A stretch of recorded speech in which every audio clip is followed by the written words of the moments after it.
By now, you've all heard of Italian Wine Unplugged 2.0, the latest book published by Mama Jumbo Shrimp. It's more than just another wine book. The fully updated second edition was inspired by students of the Vinitaly International Academy and painstakingly reviewed and revised by an expert panel of certified Italian wine ambassadors from across the globe. The book also includes an edition by Professore Attilio Scienza, Italy's leading vine geneticist. The benchmark producers feature is a particularly important aspect of this revised edition. The selection makes it easier for our readers to get their hands on a bottle of wine that truly represents a particular grape or region. To pick up a copy, just head to Amazon.com or visit us at mamajumboshrimp.com.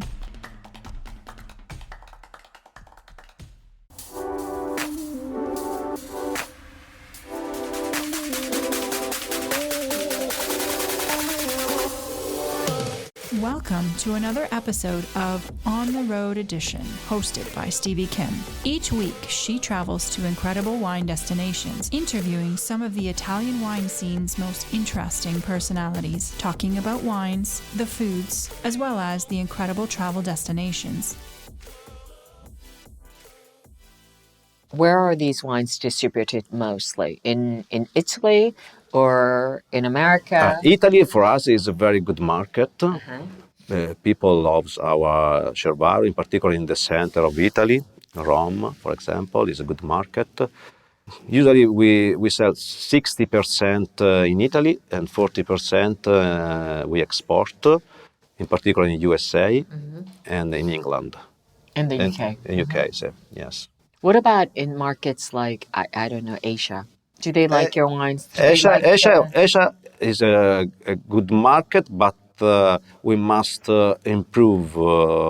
We must study better the Asian market because people in Asia prefer red wine now. So listen, let me ask you a question. So what is the difference, in your opinion, between like a Burgundy and Cervaro? The difference is Cervaro is a more Mediterranean wine. It is more Mediterranean. It's warmer? Yeah, yes. Have a good acidity, but at the same time have more body than the Burgundy wines. Burgundy wines are more vertical. Cervaro is similar than Puligny-Montrachet, for example. It depends on the vintage. In other years, it's similar than Corton Charlemagne. But Cervaro is a more Mediterranean wine than Burgundy wine, white wines. And what are the retail prices of these two wines, San Giovanni and Cervaro? In our shops, the San Giovanni, the price is 14 euro. And Cervaro is 46 euro. 14 and 46. Yes. Okay. Yes, it's totally different, the price. Completely different. Completely different, yes. We have two different wines. Right. Different level of price and different level of quality. Okay, so let's taste your sweet wines. The sweet wines, the Muffato wines. Muffato vintage 2018. Is this the current release? Is it the current vintage? Yes. Because for Muffato we prefer release in the market after 4 years after the harvest. Because this Muffato is a wine made with the botrytis. Okay, it's good.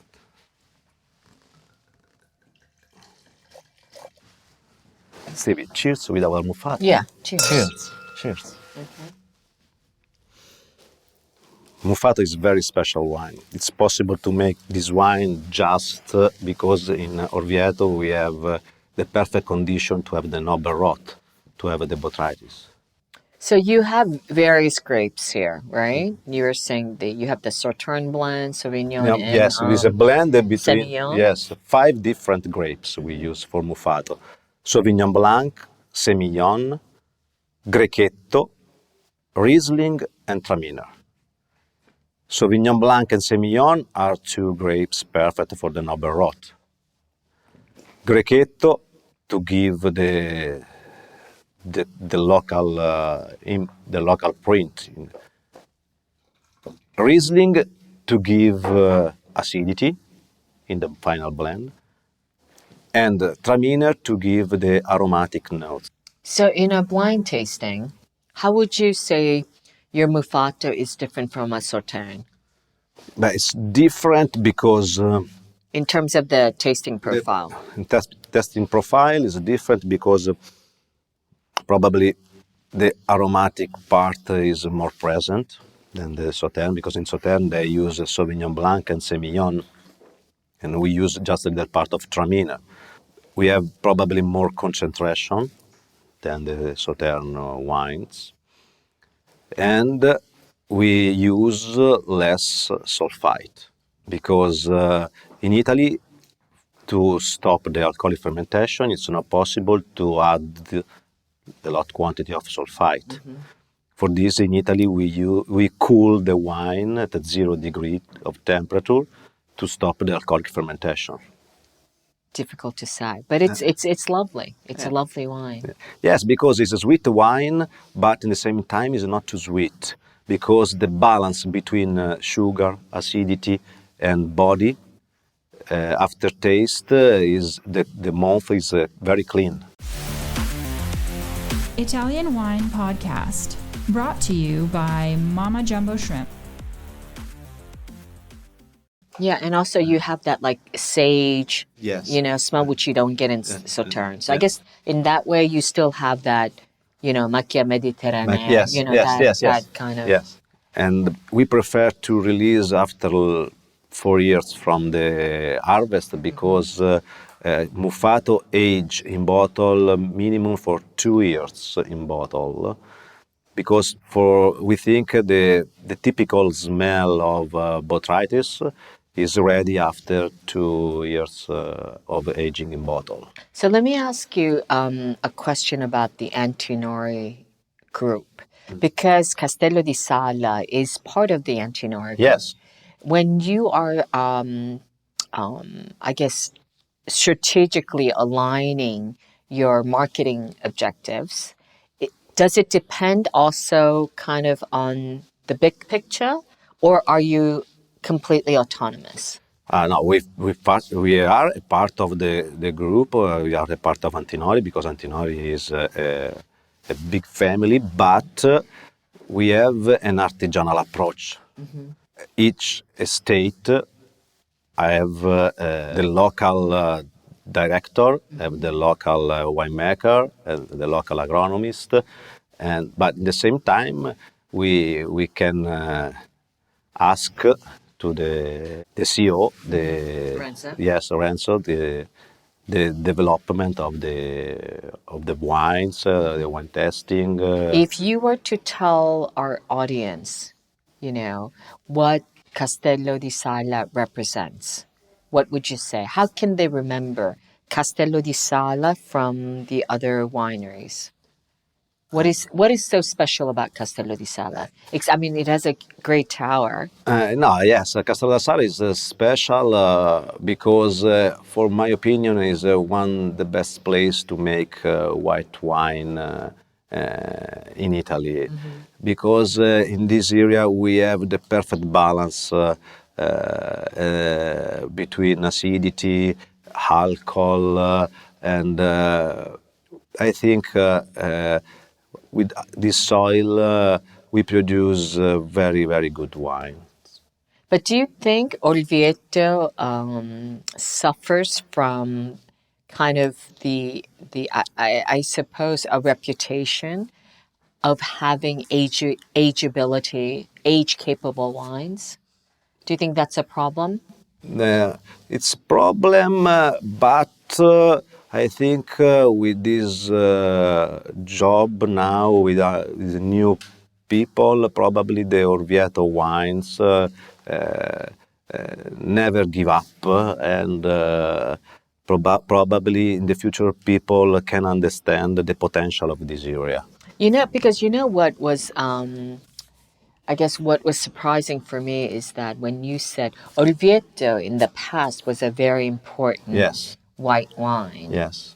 In the past? In the past. And I feel, and that was why the Antinori family was interested in purchasing this estate, right? Yeah.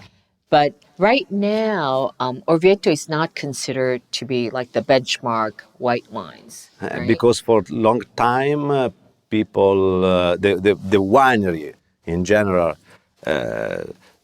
don't produce good wine. Mm-hmm. But now we want start again. We want to represent the potential of this area, and for this it's necessary to make just good quality, and it's necessary to have people like you, for example, can talk about this to the world. All right. Well, thank you for having us. No, thank you. Thank you, Stevie. It's a big pleasure. Thank you for this surprise. Yeah, surprise. Surprise for me. All right. So it's a wrap. And see you soon on the road with Italian Wine Podcast. Chin chin. Ciao, chin. ragazzi. Bye. Thank you. Okay.